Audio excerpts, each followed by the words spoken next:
Hey everyone, this is your stimulus check update, second stimulus check update and stimulus package update for Friday, September 4th. In this video, I'm going to talk about the following. First off, I'm going to talk about the new eviction moratorium that was issued by the CDC.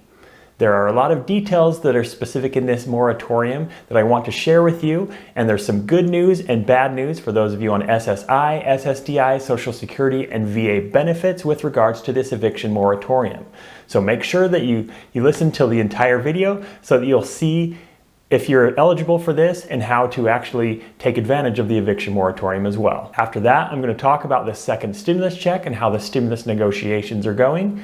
And last of all, I'm going to talk about the first stimulus check for those of you that still haven't received it. My name is Justin, and I do stimulus check updates and do financial advice. So if you haven't subscribed already, be sure to subscribe and hit the notification bell so that you'll be notified each and every time I upload a new video. And if you're already subscribed and you hit the notification bell, make sure that you select all so that every single time I upload a video, you'll be notified. Otherwise, YouTube doesn't always send every video that I make. If you find this content helpful in this video, please be sure to like it so that YouTube will share it with others like you. So like I said, I want to cover the eviction moratorium, or the stop in evictions, that was issued by the CDC.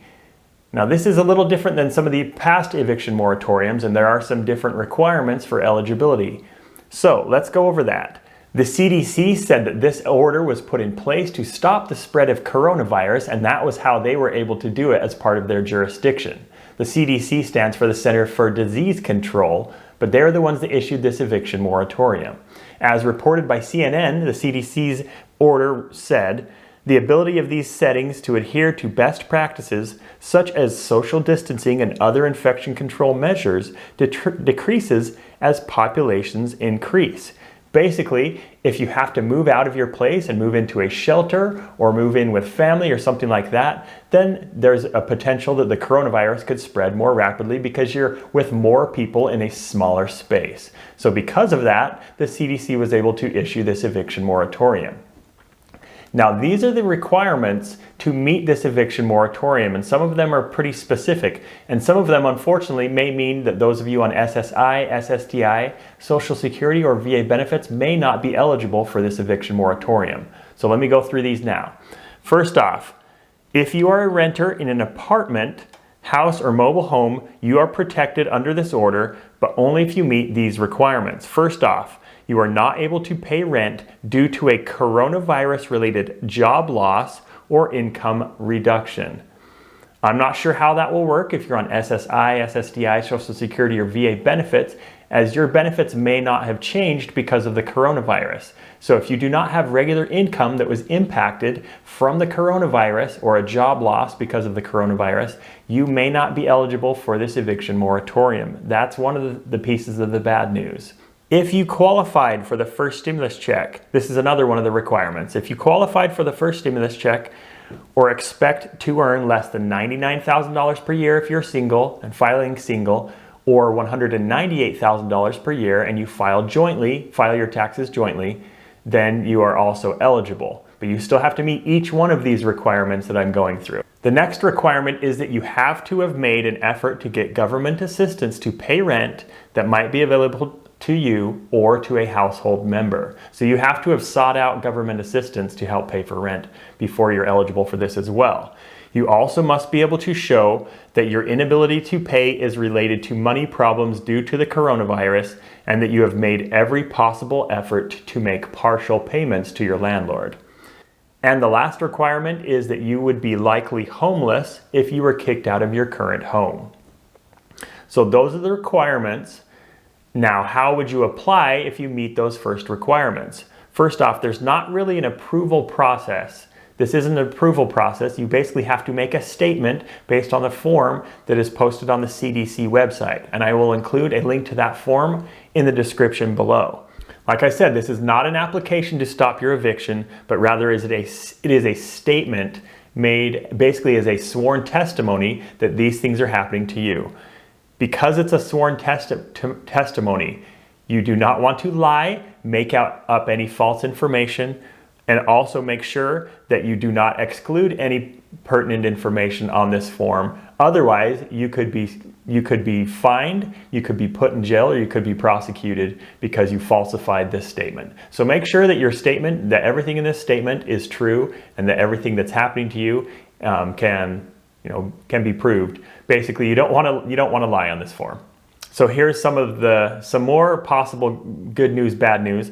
The bad news is this does not forgive your rent payments. You will still be required to pay for any of the rents, as well as your landlord can actually accrue interest because you're not paying these payments. Your landlord can ask for back payments at the end of this eviction moratorium. The eviction moratorium would last through the end of the year, so basically until December 31st of 2020. Once that's over, it is up to your landlord to collect the back rent. So they could basically say, hey, you owe me for September, October, November, December. You owe me all 4 of those months' rent right now, otherwise I'm going to kick you out of our place. So even though you could basically stay in your place until the end of December, once this eviction moratorium is up, you could be kicked out right away if you haven't been paying rent. And in addition to this, there is no rental assistance as part of this eviction moratorium. So that's some of the bad news. This is why I think this should be your last resort. If you don't have any other options whatsoever, and you don't have a place to move to, you don't have a place to stay, then you fit these requirements, then you could use this eviction moratorium. Otherwise, you're going to have to probably find another place to stay. Once the end is up, you're going to have to pay rent. So it's not like any of this rent is forgiven. It's not just, you can just ignore your rent during that time. You're going to have to pay it back eventually. So if you are facing eviction, and let's say maybe you are or aren't eligible, I would still follow these steps. First off, I would talk to your landlord and see if you can work out a payment plan. Landlords, for the most part, don't want to kick their tenants out. It's a lot of pain for them to actually find new renters, so they don't want to kick you out either. So talk to them and see if you can work out a payment plan that works for both of you. That's what I would do before even using this eviction moratorium. If your landlord is not helpful or you can't work out a payment plan with them, there are some other options for government assistance. I'm going to leave some of those in the description below. One of those is on HUD.gov, and that talks about rental assistance, and the other one is on USA.gov, and that talks about finding affordable housing. But like I was saying, use the eviction moratorium as a last resort, but only use it if you're eligible, if you meet those eligibility requirements that I went through earlier on. Let me know in the comment section below if this was helpful. I just want to give you guys options so that you're not kicked out and living in the streets. Make sure you're taken care of and that you take these steps, get the assistance you need, and use the eviction moratorium if you absolutely have to. So right now I want to talk about the second stimulus check and the stimulus negotiations and how they're going. Well, really and truly, they're not going anywhere. They've been on recess for almost the past month. There is not a deal on the second stimulus check at this point. Negotiations have really slowed during this recess. Both sides seem to be continuing to blame the other side for, the negotiations not happening. And the good news is, if they do eventually reach a deal and they can get a second stimulus check as part of that deal, those of you on SSI, SSDI, Social Security, or VA benefits would be eligible for the second stimulus check, but they do have to reach a deal. Congress is back in session next week, starting September 8th, the day after Labor Day. They'll be back in session. I'm hoping that once they're back in session, they can restart negotiations and actually get somewhere with those negotiations. They're still basically $1 trillion apart on the final number for this next stimulus plan. Nancy Pelosi has said she doesn't want to do piecemeal bills, so it's going to have to be an overall stimulus package that's passed for the next stimulus check. But for now, no second stimulus check has been passed, so we do not have a date on the second stimulus check. Now I want to talk about those of you that are wondering about the first stimulus check. There are a couple deadlines that I've talked about before, but I want to bring those up once again. If you have dependents and you are not filing taxes or have not filed taxes in 2018 and 2019 and are not required to file taxes, and you have not used the non-filers tool yet, fill out the non-filers tool to add your dependents. The deadline to do so is September 15th, so basically 2 weeks. You need to fill out the non-filers tool so that you can add your dependents and get that $500 credit as part of your first stimulus check. If you've already received your first stimulus check, you don't need to fill it out again.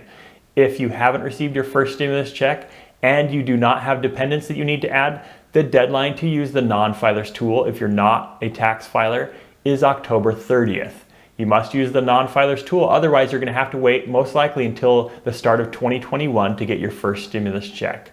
That's if you haven't received your first stimulus check, if you haven't used the non-filers tool, and you don't have an answer from the IRS as to why you have not received your first stimulus check. If you haven't received an answer as to why you haven't received your first stimulus check, you can continue calling the IRS at 1-800-919-9835. That number sometimes will get you an automated message, sometimes will get you a representative that can't help you or that can't give you any specific details. But if you keep calling, you will get a representative that can help you and can answer your specific question and tell you if you need to do anything to get your first stimulus check. I do know that there are some of you, because I read them in the comment section below, there are some of you that still are not getting or still have not received your first stimulus check. Let me know once again if you haven't received your first stimulus check so I can continue talking about it if there are some of you that still haven't received it. Thank you once again so much for watching. I know so many of you are struggling and just trying to figure out, how to get through this time, but you will get through this time. Use the resources that are available to you, either from the government or from churches in your area or other humanitarian efforts that are in your area. I do appreciate each and every one of you for watching my videos. I hope you have a wonderful day, and I will talk to you again soon.